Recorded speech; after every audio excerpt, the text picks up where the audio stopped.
What is going on, guys? This is AustinFFA or Luna. How you guys doing today? I am bringing you a Call of Duty Black Ops 2 free-for-all gameplay in the background, and I am bringing you a life story commentary today. So in this commentary, this is one of my more favorite stories. It's about the time there was a murderer in my backyard. Yeah, I know, pretty interesting title. So yeah, to start this off, let's see. Now, when this did take place, when this actually happened, guys, I was only about 9 years old, so it's very vivid to me, and I don't remember, like, a lot of it, but the parts got filled in to me by my brother, so I'm going to tell you what he told me and what I remember exactly. So, what I do remember is I woke up, and I went over to my sliding glass door in the middle of the night to let my dogs out, and when I went to the sliding glass door, I looked outside, and there was a black figure in the back of my. Now, if I could show you, I don't have a picture, but to give you a little visual one, my backyard, when you look out the sliding glass door, there's like a pool, like my pool's there, and there's some like trees, and there looked like there was a black figure in the trees, and I didn't really think anything of it until I saw it move, and I kind of freaked out, and I ran into my mom's room, and I was telling her, I was like, there's a figure, someone's back there, and so my mom came out, and she actually went outside with a flashlight, and she heard the shed door smash shut. So she immediately ran inside and alerted she got on the phone and alerted the police. And my brother decided to be the big guy, and he grabbed a weapon and he went outside. He grabbed like a knife, I think, and he went outside to the shed.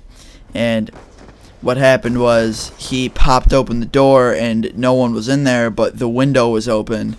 So he knew someone was fucking with us or something was going on. So we were like, okay, what the fuck do we do now? So the police got there and they're like, no one's here, just go to bed. I think it was just maybe a guy just cutting through your yard. And she's like, well, it was at 3 in the morning. I don't think so.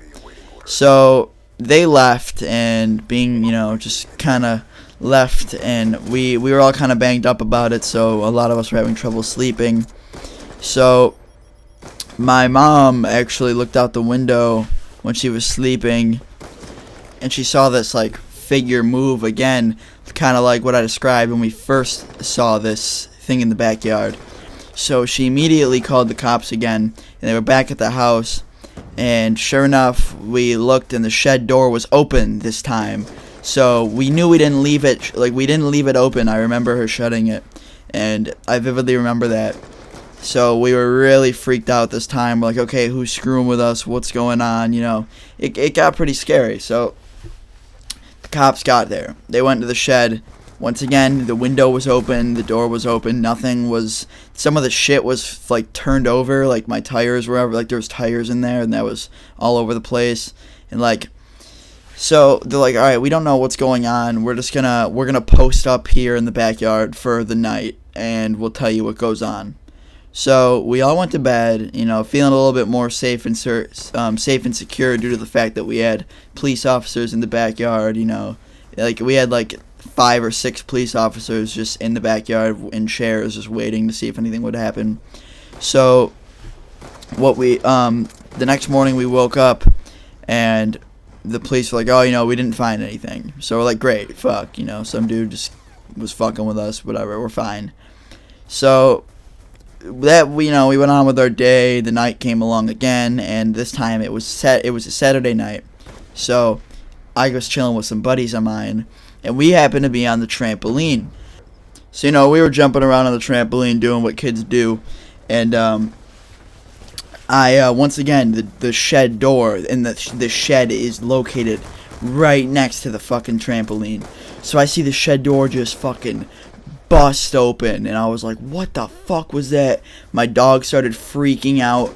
He was barking, and I was like, okay, what the fuck was that? So me and my friends just booked it, and we booked it inside. I've never run so fast in my life. And we got inside. I told Mom, I'm like, someone's in the backyard, call the cops now. Cops came.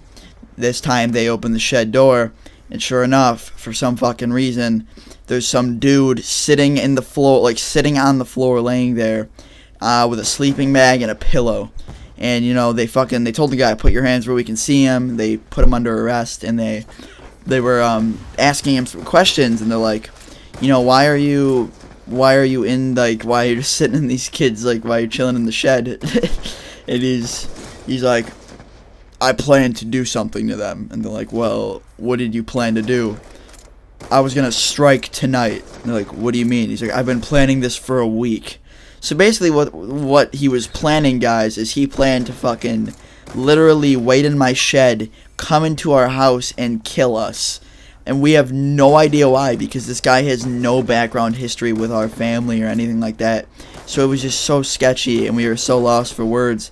And I just found that, like, one of the creepiest stories I have in the vault of my head. Like, I really, like, that will never leave me to this day due to the fact on how weird that is. If we wouldn't have been on the trampoline that night, I literally could have been dead. I could have been not here right now, not making this commentary. And I'm very blessed. So yeah, guys, that's my life story commentary for the day. I hope you guys all enjoyed the creepiness of that story. If you liked it, please drop a like. It helps in support and grows my channel. Add it to your favorites if you really liked it. And subscribe for more, because I'll be making these life story commentaries for you guys every day. Peace.